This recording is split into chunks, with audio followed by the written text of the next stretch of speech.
What if I told you that a habit you perform dozens of times every day is slowly destroying a component that costs $3,500 to $6,000 to replace? After consulting with transmission specialists who rebuild hundreds of automatic transmissions annually and reviewing failure analysis data from over 900 vehicles, I have identified 7 common driving habits that significantly accelerate transmission wear and lead to premature failure. The most concerning aspect is that these aren't dramatic driving mistakes. These are small, everyday habits that feel completely normal but create cumulative damage over tens of thousands of miles. Today, I'm breaking down exactly how automatic transmissions work, which specific driving habits cause the most damage, and the simple behavioral changes that can extend your transmission's life from 100,000 miles to 200,000 miles or more. Before we dive into the specific habits that damage transmissions, let's understand how an automatic transmission actually works, because this context makes it clear why certain driving behaviors are so destructive. Unlike a manual transmission, where you directly control gear selection, an automatic transmission uses a complex hydraulic system to shift gears based on vehicle speed, throttle position, and load.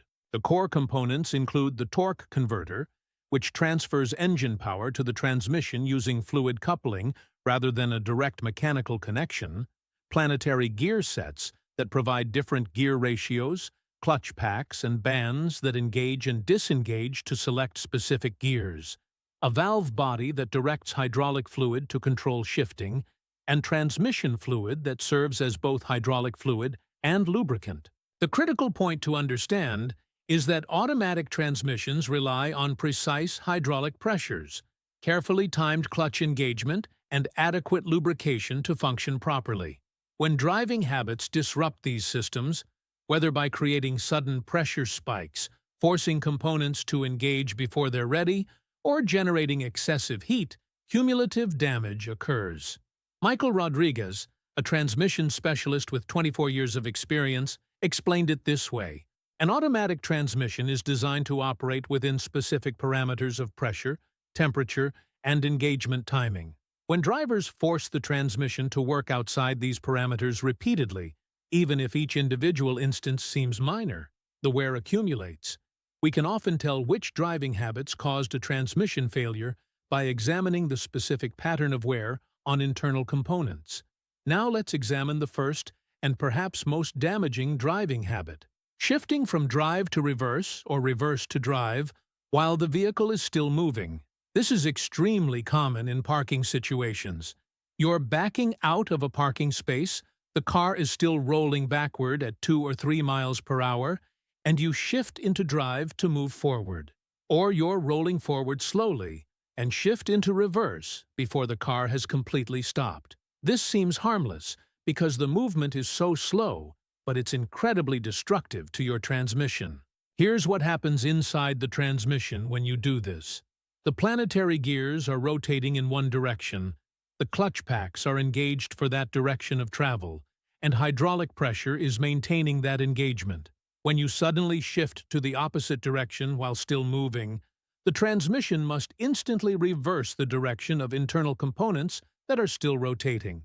This creates a massive mechanical shock to the clutch packs, which must slip violently to absorb the directional change, generates extreme heat from the friction of reversing rotating components, causes wear on splines and gear teeth from the directional impact, and creates pressure spikes in the hydraulic system as valves slam open and closed. David Chen, who specializes in transmission failure analysis, described what he sees during teardown. When I disassemble transmissions that have failed prematurely, one of the clearest indicators of shift-while-moving damage is the condition of the forward and reverse clutch packs. The friction material shows characteristic burn patterns and excessive wear that only occurs from repeated violent engagement while rotating in the wrong direction. I can literally see the history of the driver's habits in the wear patterns on these components. The damage from this habit accumulates gradually. After a few thousand instances of shifting while rolling, You might notice slightly harsher shifts, a brief delay before the transmission engages when shifting, or subtle shuddering during direction changes. By 60,000 to 80,000 miles with this habit, you're likely facing clutch pack failure requiring transmission rebuild at $2,500 to $4,500, valve body damage from pressure spikes costing $800 to $1,500 to repair, or complete transmission replacement at $3,500 to $6,000 for most vehicles. The solution is simple, but requires discipline. Always wait for the vehicle to come to a complete stop before shifting between drive and reverse. This one behavioral change, if practiced consistently, can extend clutch pack life by 50% or more. The second damaging habit involves how you use park. Many drivers shift into park immediately when stopping, then apply the parking brake if they remember, or skip the parking brake entirely. This seems logical since park is designed to hold the vehicle stationary, but it's placing all the holding force on a small component called the parking pawl that wasn't designed for this purpose. The parking pawl is a small metal pawl that engages with a notched wheel attached to the transmission output shaft. It's designed as a backup holding system, not the primary one. When you shift into park on an incline without using the parking brake first, all of your vehicle's weight on that slope is being held by this small pawl. Over time, this creates stress fractures in the pawl, wear on the notched wheel it engages with, and difficulty shifting out of park because the pawl is under such heavy load. Here's the proper sequence. Come to a complete stop and hold the brake pedal. Shift to neutral. Apply the parking brake firmly, then shift to park. This sequence ensures the parking brake is holding the vehicle's weight, and the parking pawl is simply a backup safety device. When you return to the vehicle, shift to neutral before releasing the parking brake, then shift to drive or reverse.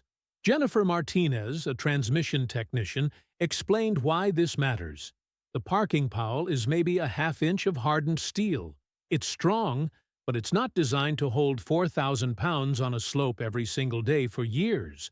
When these pawls fail, the vehicle can roll even though it's in park, creating obvious safety concerns. The repair requires partial transmission disassembly and costs $600 to $1,200. All of this is preventable by simply using your parking brake. The third destructive habit is holding your vehicle on a hill using the transmission instead of the brake. Picture this scenario. You're stopped on an uphill slope at a red light. Instead of keeping your foot on the brake, you let the car settle back slightly. Then give it enough throttle to hold position against the grade. The car isn't moving, but the engine is pulling against the transmission to prevent rolling backward. This feels easier than holding the brake, but it's causing significant damage. When you hold a vehicle on a grade using throttle, the torque converter is in a state of high stall, meaning the engine is spinning at elevated RPM while the transmission output is stationary. This generates enormous amounts of heat in the transmission fluid. Heat is the enemy of automatic transmissions. For every 20 degrees Fahrenheit above normal operating temperature, transmission fluid life is cut in half. When you're holding on a hill with throttle, you can easily generate fluid temperatures 40 to 60 degrees above normal. Additionally, this technique causes slipping in the torque converter and forward clutches, wearing friction materials unnecessarily, loading the transmission with power while stationary, creating stress on components, and wasting fuel while generating zero movement. Robert Williams, who operates a transmission rebuild shop, described the pattern. Vehicles operated frequently in hilly areas where drivers use this technique show characteristic heat damage. The transmission fluid is dark and smells burned even at relatively low mileage. The clutch friction material is glazed and hardened from heat. The seals are brittle and cracked. Heat damage is cumulative and irreversible. Once it occurs, those components have reduced service life regardless of improved driving habits later. The solution is straightforward. On any incline, use your brake to hold the vehicle stationary. When the light turns green, smoothly release the brake and accelerate normally.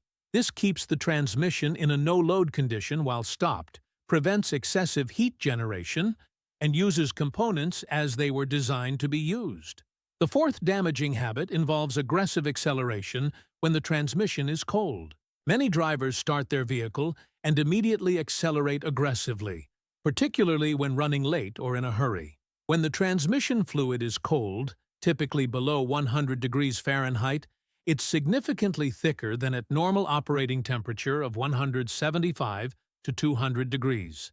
This thicker fluid flows more slowly through the valve body passages, doesn't provide adequate lubrication to moving components, and can't build hydraulic pressure as quickly as warm fluid. When you accelerate hard with cold transmission fluid, several problems develop. Shifts are harsher because the thicker fluid can't cushion clutch engagement smoothly. Internal components experience higher stress because lubrication is inadequate. The transmission has to work harder to pump thick fluid through small passages. Seals are stressed because they're not at their optimal operating flexibility.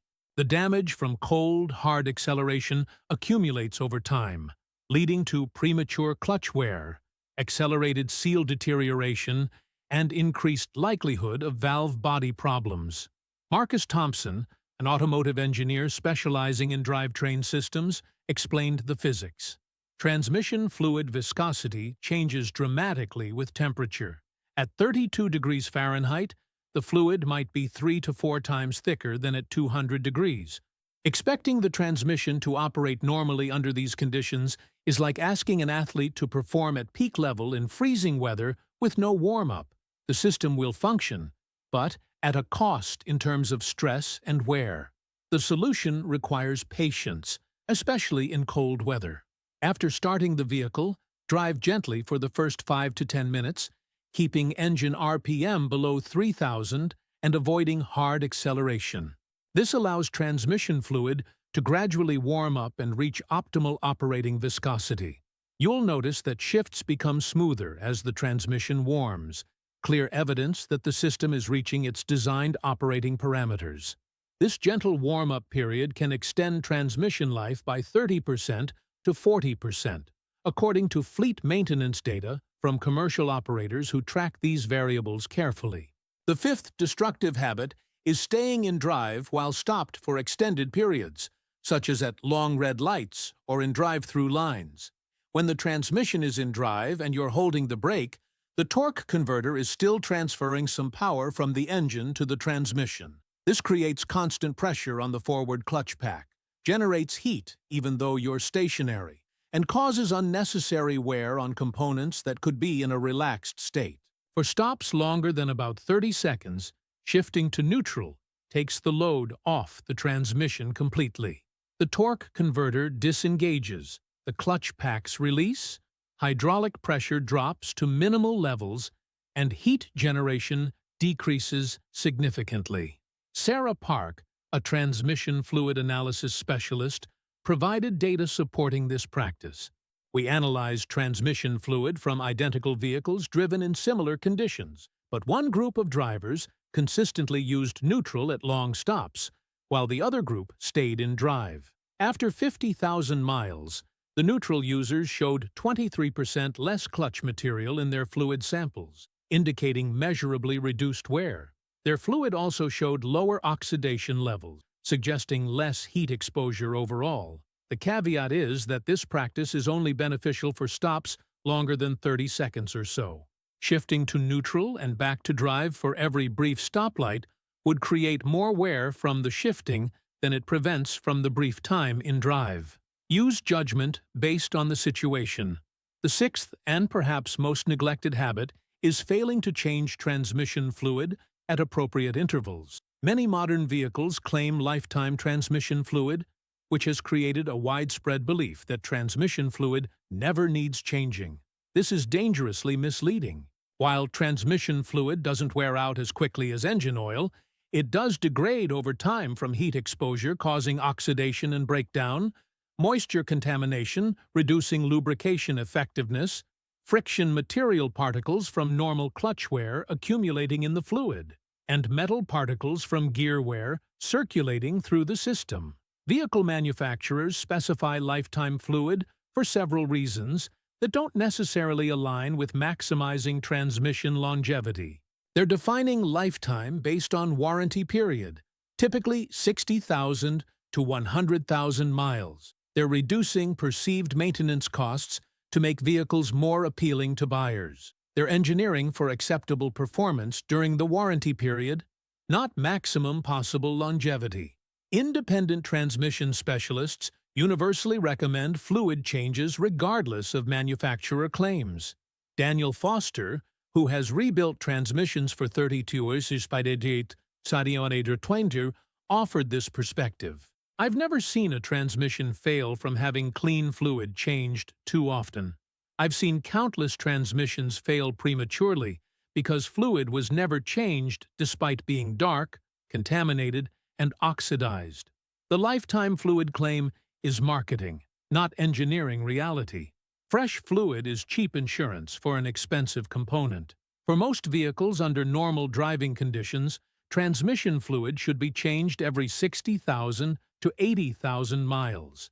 For severe service conditions including frequent towing, mountainous terrain, extremely hot climates, or stop-and-go city driving, intervals should be 30,000 to 40,000 miles. A transmission fluid change costs $150 to $300 depending on the vehicle and whether the pan is dropped for filter replacement.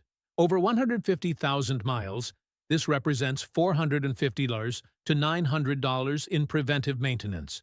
A transmission rebuild costs $2,500 to $4,500. The cost-benefit ratio strongly favors regular fluid changes. The seventh habit worth mentioning is downshifting excessively using manual mode or selecting lower gears unnecessarily. Many modern automatics have manual shift modes or 1, 2, 3 gear selections. Some drivers use these aggressively for engine braking or performance driving. While the transmission is designed to handle these inputs, excessive use causes increased clutch engagement cycles, higher heat generation from aggressive downshifts, and greater wear on bands and clutch packs from frequent gear changes. This doesn't mean never use manual mode or lower gears. They're appropriate for descending steep grades where engine braking prevents brake overheating, or for increased control in specific situations like slippery conditions. But using manual mode constantly for spirited driving or unnecessary engine braking accelerates transmission wear measurably.